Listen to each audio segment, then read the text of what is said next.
Comentando a lição de terça-feira, 3 de dezembro de 2024. Eu sou o caminho, a verdade e a vida.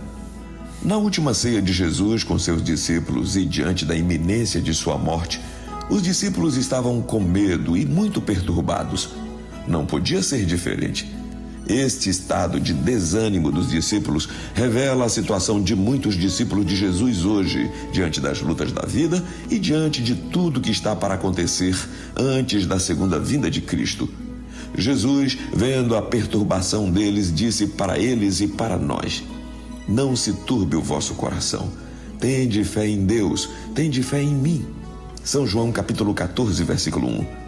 Ele disse que ia preparar um lugar para todos os seus discípulos de todos os tempos, e só ele sabia o caminho que devia trilhar para isto. Que pergunta Tomé fez e como Jesus respondeu? Veja São João capítulo 14, versículos 5 e 6. Tomé ficou em dúvida e quis saber como poderiam seguir Jesus se não sabiam sequer o caminho. Jesus então respondeu: eu sou o único caminho que pode levá-los ao Pai. Tomé e também os outros demoravam para captar as mensagens de Jesus e geralmente faziam perguntas para obter respostas e aprender. Seguir Jesus no caminho da cruz e da glória eterna era a mensagem a ser obtida daquela conversa. Os discípulos queriam saber qual o caminho e onde esse caminho os levaria. Jesus disse: o caminho sou eu, e vos levarei para o Pai. Esse caminho poderá ser difícil, trabalhoso, mas terá sua recompensa. Jesus prometeu ali aos discípulos que eles seriam absurdamente felizes, tremendamente abençoados e assistidos, e que enfrentariam muitos desafios a vida inteira. Foi na Batalha de Itororó, a 6 de dezembro de 1868, na guerra entre brasileiros e paraguaios, expostos a uma violência extraordinária, que o coronel Fernando Machado caiu morto. O general Argolo, ferido, tentou ultrapassar a ponte sobre o rio Itororó, mas os paraguaios lançaram violento contra-ataque. O general Duque de Caxias viu a situação e então, naquele instante dramático, resolveu agir.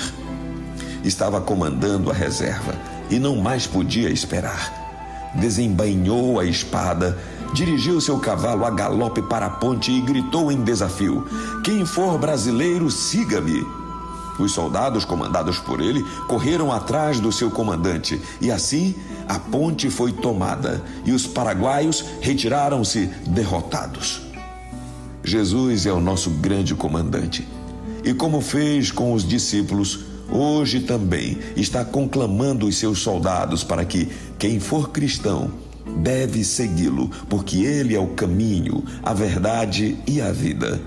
Como fez com os discípulos, também nos dará capacitação e vitória. Leia São João 14, do versículo 7 ao 11. Como Jesus esclareceu o mal-entendido de Filipe. Filipe quis que Jesus mostrasse o Pai para os discípulos e Jesus disse-lhe que ele era igual ao Pai e quem o visse estaria vendo a revelação do Pai eterno. O pedido de Filipe foi equivocado, porque a Bíblia diz que ninguém jamais viu a Deus a não ser Jesus. João, no início do Evangelho, revelou essa verdade nessas palavras: Deus nunca foi visto por alguém. O Filho unigênito que está no seio do Pai, esse o revelou. Veja São João capítulo 1, 18. Moisés pediu para ver a face de Deus e o Senhor negou esse pedido dizendo o seguinte: não poderás ver a minha face, porquanto homem nenhum verá a minha face e viverá. Êxodo capítulo 33, versículo 20. Jesus alertou Filipe por esse pedido sem conhecimento e disse: estou há tanto tempo convosco e você não me conhece? Quem vê a mim, vê o Pai. O objetivo do cristão deve ser chegar ao céu e ver a face do Pai.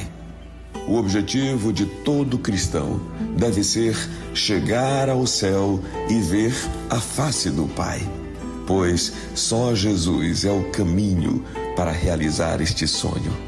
Que Deus nos abençoe.